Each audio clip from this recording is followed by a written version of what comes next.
Are you ready for PR?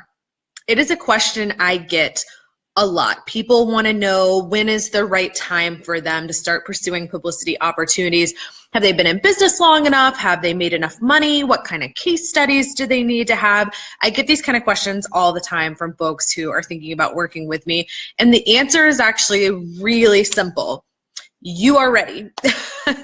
9 times out of 10 when people ask me this, they're ready and they just don't realize it yet. It's important to note that there are so many different types of publicity and so many different levels of publicity. So not only do you have podcast interviews versus TV appearances versus newspaper features and magazine articles being quoted in places. There's all these different ways to be visible, and then there's sort of levels of visibility. So it might be much easier to land a note in your local newspaper than it is to land a feature on Forbes. Obviously, it is harder.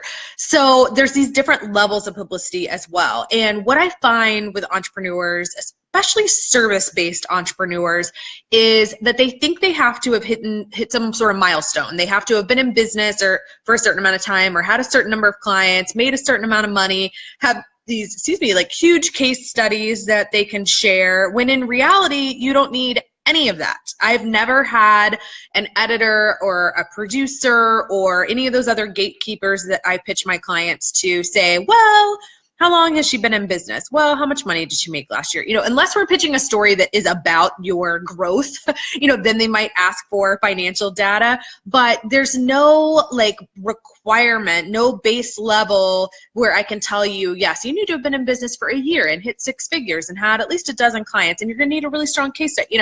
For certain opportunities, maybe, but you're ready now, and it's better to start now. So let me tell you sort of a cautionary tale. I have a client who one of her big dreams was to write for Forbes.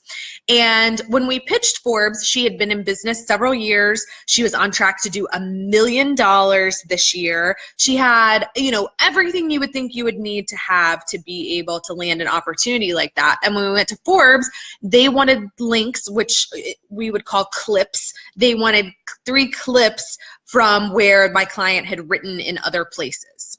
Okay, you are going to get that sometimes with some of the bigger outlets. Not all of them, but you're going to get that sometimes with the bigger outlets where they want to see your writing ability. They want to see where you've written other places. Sometimes they're okay taking blogs from your own business website, but sometimes they want links to sites other than your own. And so it's important to sort of start with those building blocks to write for maybe some smaller or more niche blogs in the beginning, because you're going to use those clips to pitch yourself for the bigger ones.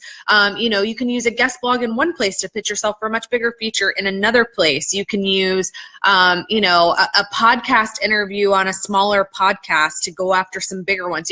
There are building blocks and stepping stones that happen in publicity. And if you wait until you have reached all these things you think you need to be at in terms of amount of time in business and amount of money and that kind of stuff, if you wait for all that to happen, you might have to waste a bunch of time going backwards, which is what happened for my client. She had to go backwards, go back, place some guest blogs in other places so that we could use those links to pitch for Forbes. So you want to get those foundational pieces in place as soon as you can. So here are the basic guidelines I give people. If you know what you do, who you serve, and you have at least one thing you can offer them for sale, that's it, you're ready. Because so much of what we pitch for you around publicity is about your story, about your journey, why you started your particular kind of business, what experience you have in your background that credentials you for this. And when I'm not talking about degrees or anything formal, if you left your 9-to-5 and built up a 6-figure business on the side, that's the story we tell. We don't talk about your degrees or any of those traditional kind of accolades that you might have. So it's important to know what your story is, kind of know your why. If you haven't seen that Simon Sinek video about your why, watch that. Figure out what your why is. That's the story that a lot of your publicity is going to center around. And the good news is, as soon as you know what your story is and you know that those pieces of your journey that you need to be sharing because your ideal client is going to identify with them, then that's it. You're ready for publicity. If you think you're ready for publicity and you just don't know where to get started, you don't know how to pitch, I've got good news for you. I've got a webinar coming up. You can go to www.guidemybrand.com/webinar and get signed up for that. I'm going to give you 3 of my best secrets. One of those secrets is really like 2 secrets inside one. It is the 2 things you have to have. Like I give you verbatim, word for word, 2 things you have to have in every pitch if you want to start getting a yes. So www.guidemybrand.com/webinar. I hope to see you there.